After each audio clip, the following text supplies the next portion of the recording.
আসসালামু আলাইকুম। আপনারা সবাই কেমন আছেন? আশা করি আপনারা সকলেই ভালো আছেন। এই দেখেন আমার পিছে এগো কি আপনারা একটু আমার কইতে পারেন এগো কি? এই যে সুন্দর একটু জিনিস গোল গাল কাটা কাটা কি আমরা করতে পারেন? এটা আমাকে জাতীয় ফল কাঁঠাল, সবাই জানে। মানে এটা এত সুন্দর দেখতে, দেখেন কি গ্রিন কালারের, ওরে বাবা অনেক সুন্দর দেখতে। মানে আমি কি কম এর বৈশিষ্ট্য মানে দিতে দিতে পাগল হয়ে যাব।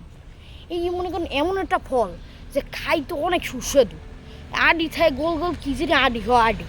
এই আবার মনে করেন আদে তেল মাইখে সরষের তেল মাইখে আবার খাওয়া লাগে, মানে ধরা লাগে, নাহলে কষলেই গ্যাস শেষ, বুঝলেন? আর ও আডি গেছে না, আডি রোদ হুগো দিয়ে তারপরে বাইজে খাওয়া যায়, সুন্দর লাগে, অনেক সেই মজা লাগে। মানে কি কমু। আর এই যে অনেক কষা আছে যে হাতে লাগলে ছুড়াইতেই পারবেন না আপনারা।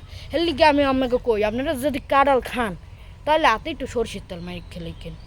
ওকে, সরিষার তেল মাখলে আপনাকেই ভালো হইবে, নাহলে হাতে কষ মনে করেন এমন গিয়ে হইবে যে বলার মতো না। ঠিক আছে, আজকে এই পর্যন্তই এটার বৈশিষ্ট্যটা। আসসালামু আলাইকুম।